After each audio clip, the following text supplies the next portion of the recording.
It's Ruben. Even though I've been traveling for almost 200 days, I only decided to start vlogging, well, basically this week. So this would normally mean that there's so many stories that are being untold, so many experiences that are not being documented and shared. So that's why I decided to create this new segment called Storytime. Basically, the idea is that I will share the stories, tell about the experiences that I've had on my travels so far, but to make it a little bit more interesting, I'll try to do it from at least a slightly interesting location. So that's where I'm headed right now. That is where I'm going. I'm standing here in front of La Catrina, which is a universally known icon within Mexico and especially associated with Dia de los Muertos. Her image can be seen all over Mexico on, well, basically in shops, on stalls, on walls, and even things such as face masks. And, well, this woman dressed in a big hat and beautiful clothing finds her roots in two very different times and places. The first of all, some of her roots can be found in Aztec history, in the mythology. Because in Aztec mythology, the goddess of death, well, was a woman. She was basically the person who led people, the souls who have passed, into the afterlife. So that's the first part of the history. But the second one is actually, well, pretty intriguing as well. It was because of a cartoonist named Jose Guadalupe Posada. He was known for drawing caricature sketches of people who were well known at the time, but as skeletons. And the point that he tried to make with Catrina was actually that she is, he basically drew a female skeleton dressed like a aristocratic woman of that time. So beautiful dress, big hat, usually on top with feathers and flowers. Yes, so basically what he was trying to convey with this image was that no matter where you're from, no matter what you pretend to be during your life, everyone is going to end up dead and as a skeleton. It was only 40 years later that these two stories were actually combined by Diego Rivera, the husband of Frida Kahlo. He was actually an artist known for making murals, and he painted a mural of La Catrina with himself holding hands with her. So it took quite some time for the image of Catrina to be established, and it's not even too old, yet it's known all over Mexico. And it is pretty interesting because it is, on the one hand, a suggestion to be your true self, but on the other hand, it's to be someone you're absolutely not. But in the end, that it doesn't really matter because you're gonna end up dead anyways. So, story time. My first story takes place all the way when I was back in Costa Rica. And when I was in Costa Rica, I actually got COVID.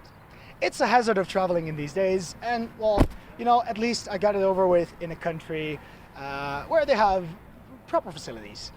So I had to stay in quarantine for about 2 weeks, and I was staying right over here. So, beautiful place, basically could not have arranged it any better. But, I mean, being in quarantine, locked up in a room by yourself gets pretty boring. So I decided to install Bumble and, well, basically have some people to talk to. One of the people I matched with was a girl, a local girl. And, well, you know, we were talking, but one slight complication, she didn't speak any English, and at the time I spoke like no Spanish whatsoever. So the only way we could communicate was through Google Translate.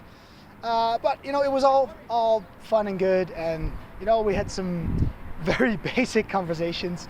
But I found out that she was going to be at a party, and the party was taking place at the hostel where I was quarantining. So, as I couldn't go anywhere, I was like, you know what, if you walked a little bit further, go to the end of the, basically to the rooms, then you're gonna see me standing on my balcony. So, this happened. Unfortunately, it was raining that night, and as you can see over here, she had to wait. Oh, she was standing in the rain in a sort of inverted Romeo and Juliet kind of, well, date, if you can call it that. So, during this date, the most awkward thing was that, well, the language barrier.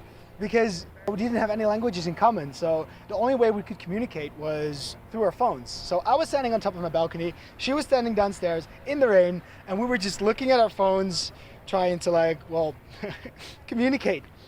It was definitely one of the most interesting first dates I've ever had.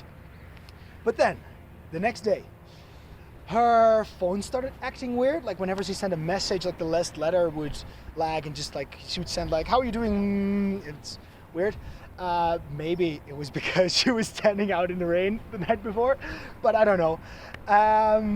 Yeah, so her phone was acting weird, and suddenly it was followed by 24 hours of her not saying anything. So I was like, okay, sure, maybe her phone is probably broken. That's too bad. But then the next day, I was just sitting on my balcony, being locked up as I was, and then I suddenly heard my voice. And I looked, and I saw her with another person coming over. She was carrying 2 little plastic bags.